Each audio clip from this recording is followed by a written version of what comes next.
How did you hear about the eviction? The soldiers came at night and knocked on the door. My mother came out, and the soldiers said, "Get out, you are being expelled as traitors."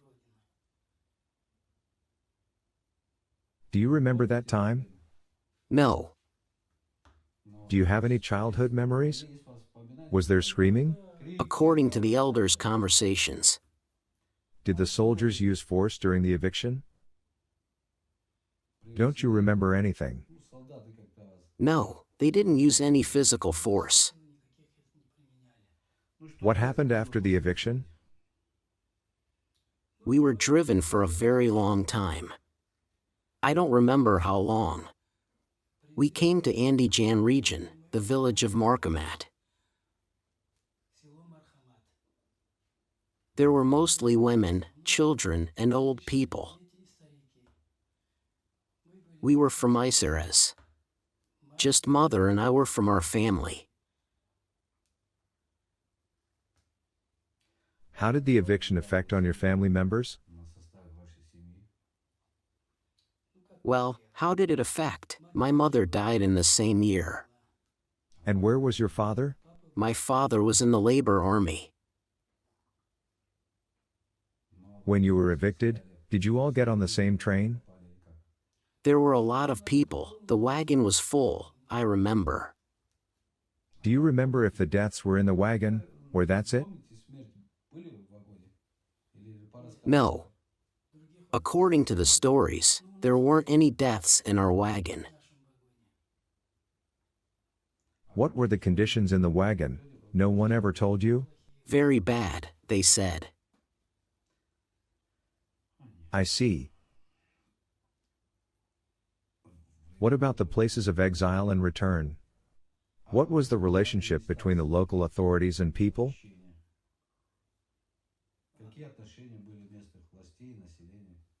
They infringed upon us, didn't let us live here. Again, they said, "Go back where you came from." Do you remember your life in Uzbekistan? I remember my youth.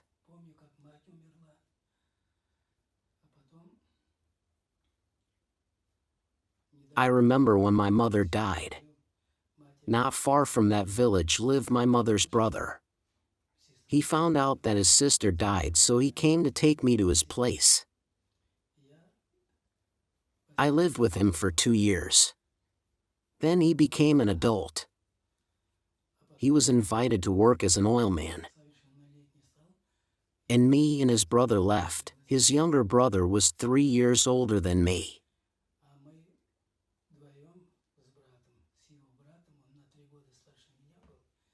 He said, "Let me take you to the orphanage." My grandmother, my uncle's father's sister, lived in another collective farm not far from Markamat.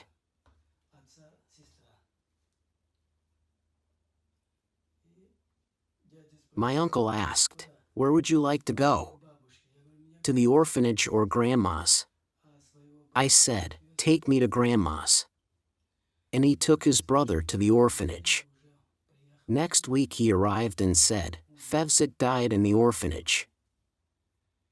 That's how I was raised by my grandmother until 1946. In 1946, I remember my uncle arrived from the front. He got discharged in 1947. He arrived in 1946. He gave us a lot of money. I remember Grandma used to say a kilo of flour costed 600 to 700 rubles. We took that money and went to the market. We took 5 kilos of flour from an Uzbek man. He weighed it. And when it's time to pay, Grandma put her hand in her pocket and the money's gone, the thieves stole it. And my grandmother and I were crying. When we arrived home, the neighbor said, "Why are you crying?" We answered, "Our money was stolen." And she looked at us and said, "Fatima Abla, sister, give Farishka to me. We don't have kids. And her husband died on the first day of the war, and she was alone. And Grandma said, will you go to your neighbor as a son?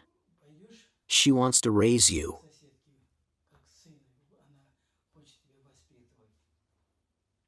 I said, I want to. And so she took me. A year later, my uncle arrived. And once I was grazing the cow. I was walking with a cow, a rope was tied to my back. I was walking down the road. And suddenly I heard a car coming. There were no cars at the time. I look around, there's dust everywhere. The car pulled up and stopped. And then my uncle came out, grabbed me inside. I saw my grandmother and my older brother were in the car. That's how we were taken to Marjolin, Fergana region.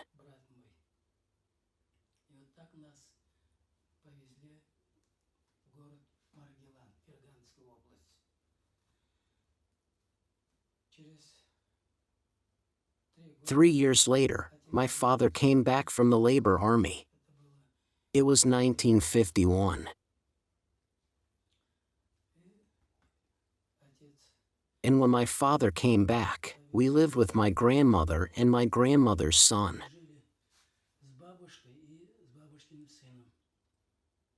Dad got a job. And all the time when he went to work, he took me with him.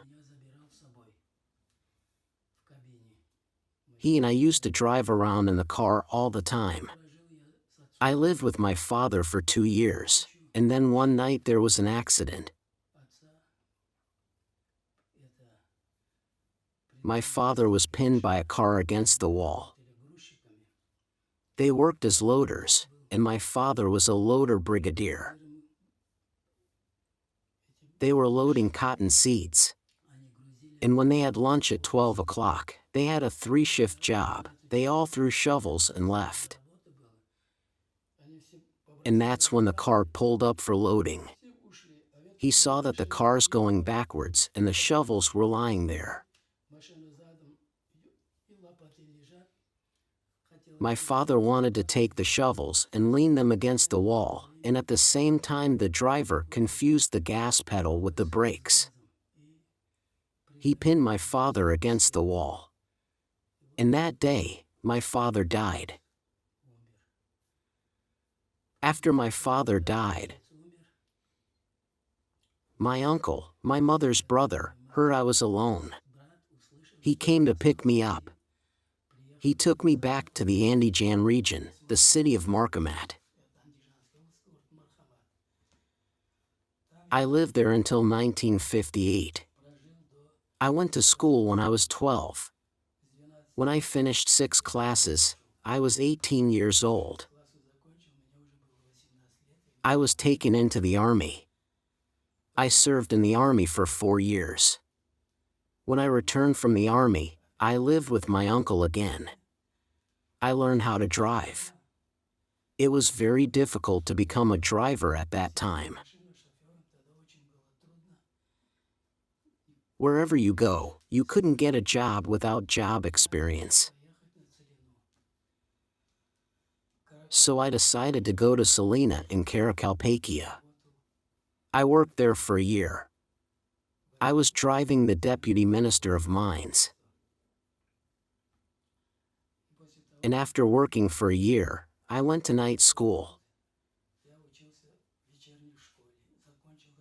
I graduated from the 11th grade, and from a young age I dreamed of being an athlete, since my father was very athletic. At all the sport events that had taken place in Iseres, my father, when he was young, he always won the first places, everywhere. So I inherited it from him. I dreamed of becoming an athlete.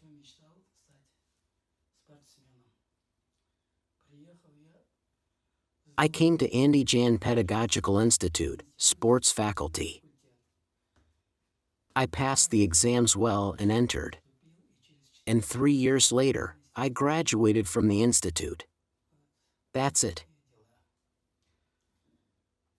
Then I got a job at a sports school as a coach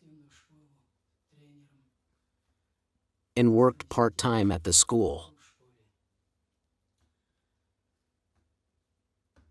In 1965, I got married.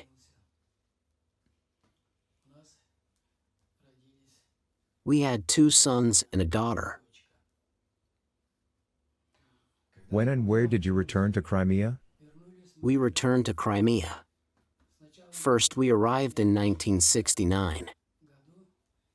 We returned to Crimea. We thought we'd register in Lenensky district. But we weren't allowed to register there. They said, "Go back to where you came from." And we had to move to the North Caucasus, the city of Anapa. Kuban.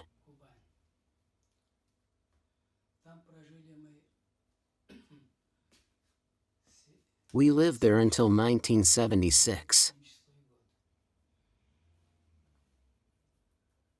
From 1970 to 1976. No, until 1987. In 1988, we moved to Crimea. Tell me, what does Crimea mean to you? It is our homeland.